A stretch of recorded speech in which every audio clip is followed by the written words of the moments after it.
안녕하세요. 펀드메딕입니다. 구독과 좋아요 부탁드리겠습니다. 파킹 통장보다 이자를 조금 더 주는 투자 등급 회사채 ETF가 있어서 오늘 소개를 드려볼까 합니다. 이제 추천드리는 상품으로는 타이거의 투자 등급 회사채 액티브 ETF가 있고요. 한국투자 크레딧 포커스 펀드와 우리 하이플러스 채권 펀드 이 세 가지가 좀 눈에 들어옵니다. 자, 일단 이 TDF ETF 2천억 돌파했다는 영상을 보고 나서 이제 구독자님께서 이런 영상을 주셨어요. 토토님께서 굉장히 좋은 질문 주셔서 감사드리고요. 일단 타이거의 투자 등급 회사채 ETF, 그리고 한국투자 크레딧 포커스 ESG, 그리고 S클래스 가장 저렴한 비용으로 투자할 수 있는 지금 우리투자증권의 클래스죠. 요거를 가입해 주신 분이에요. 꽤 이제 잘 알고 계신 이제 전문가라고 생각이 듭니다. 일반 파킹 ETF 통장보다 약간 높은 금리를 주면서 안정적인 것 같아서 저는 투자 중입니다라고 하는데, 이제 좋은 선택하셨다고 전 먼저 말씀을 드리고요. 그리고 실질 소비자 부담 수수료 비교 분석도 부탁드립니다. 둘 다 좋은 상품 같습니다. 이걸 거듭 잘 아시는 분입니다. 제가 볼 때 잘 하고 계시다 생각이 들고요. 그래서 이 상품을 좀 비교해 보면 빨강색이 최근 1년 기준으로 투자등급 회사채 조금 더 흔들리지만 가장 높은 성과를 내고 있습니다. 1년에 6.73, 보수 차감하고 굉장히 좋은 성과를 내고 있고요. 한국투자 크레딧 포커스 ESG도 굉장히 좋은 펀드입니다. S클래스로 지금 최근 1년에 6.53%, 그리고 제가 많은 영상과 그리고 커뮤니티 통해서 많이 소개를 드리고 있는 우리 하이플러스 채권 펀드도 한 5.23%로 시중에 정기예금 이런 거 대비했을 때 1년짜리 뭐 5나 6%짜리 없잖아요. 굉장히 좋은 성과를 내주고 있다. 그리고 파킹형 통장으로 제가 예전 영상에서 소개해드렸던 이 파킹 3종 제가 말씀드렸었죠. 이 영상에 소개해드렸던 미래에셋 타이거 CD금리 투자 ETF가 가장 밑에 있습니다. 그러니까 금리와 상관없이 이렇게 잔잔하게 올라가는 게 파킹형 통장의 특징이라면, 그리고 3.49라니 지금 정기예금하고 비교해보면 상당히 높죠. 물론 이 수익률이 지금도 간다라는 보장, 지금은 좀 낮아졌지만 어쨌든 좋은 수익률을 내주었던 겁니다.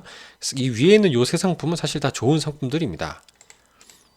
그래서 일단 타이거 투자등급 회사채 액티브부터 한번 살펴보겠습니다. 우량 회사채에 투자한다고 되어 있는데, ETF의 장점이라면 홈페이지에 이렇게 잘 공시가 돼 있어요. 듀레이션 3.58년, YTM도 현재 기준으로 보수차감 전이겠죠. 3.29 정도니까 뭐 정기예금 대비 손색 없이 좋은 수익률을 내주고 있는 우량한 상품이라고 생각이 됩니다. 그리고 구성 종목에도 보면 뭐 알고 있는 카드사나 캐피탈제처럼 동일한 등급에서 좀 이자를 더 주는 금융채들도 들어있지만, 여기 보면 이렇게 조건부 이런 거 들어있거든요. 국민은행, 우리은행, 하나은행에 이렇게 신종자본증권이라고 하는 상품인데요.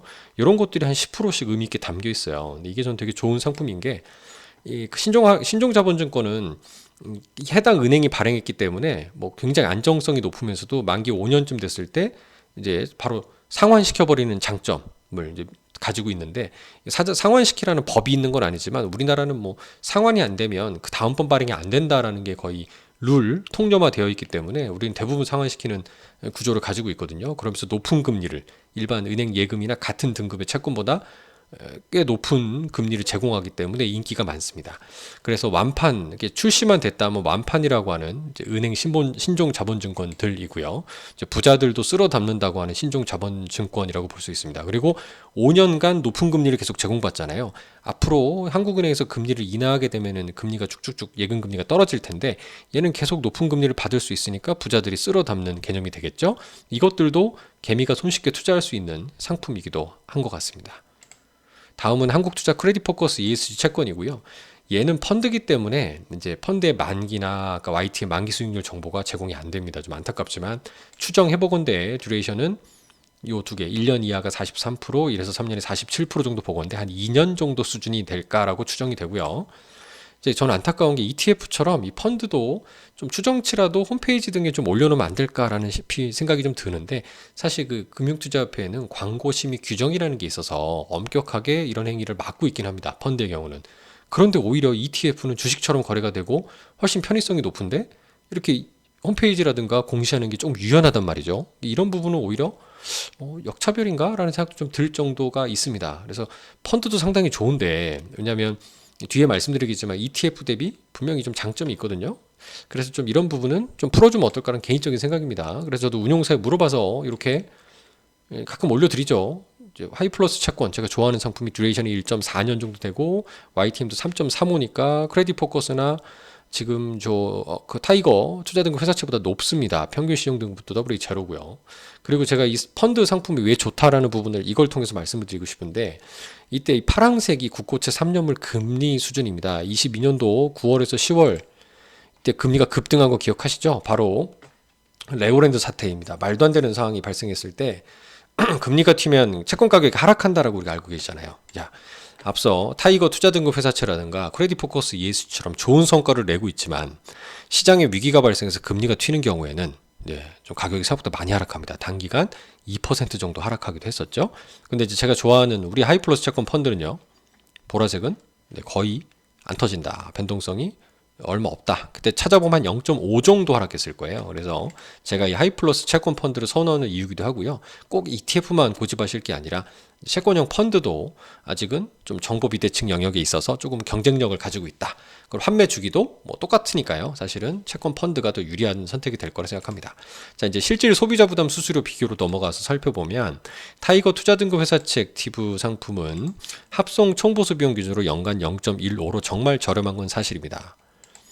자, 여기 화살표는 좀 잘못 들어가 있는데 크레딧 포커스 ESG 살펴보면 이제 0.292이니까 0.15인 ETF보다는 0.14가 조금은 비싸죠. 그래도 이건 비싼 거 아닙니다. 슈퍼마켓 클래스라 더 저렴한 게 있고요. 대신 슈퍼마켓 클래스는 3년 이내에 환매할 때는 환매 금액의 0.15% 이내로 환매 수수료가 있는 점 꼭 기억하시면 좋겠습니다. ETF 저렴합니다. 자, 이제 이 부분 최근에도 보면은 이제 뭐 이렇게 막 가격이 꺾였죠. 이런 일들이 좀 발생할 수밖에 없고 최근 1년 수익률 변동성들을 고려하면 저는 꼭 ETF뿐만 아니라 펀드도 좀 나은 대안이 될 것으로 판단하기 때문에 질문자님이 말씀 주신 요 크레딧 포커스라든가 이런 펀드를 같이 투자하고 계신 것은 저는 좋은 선택이라고 생각합니다.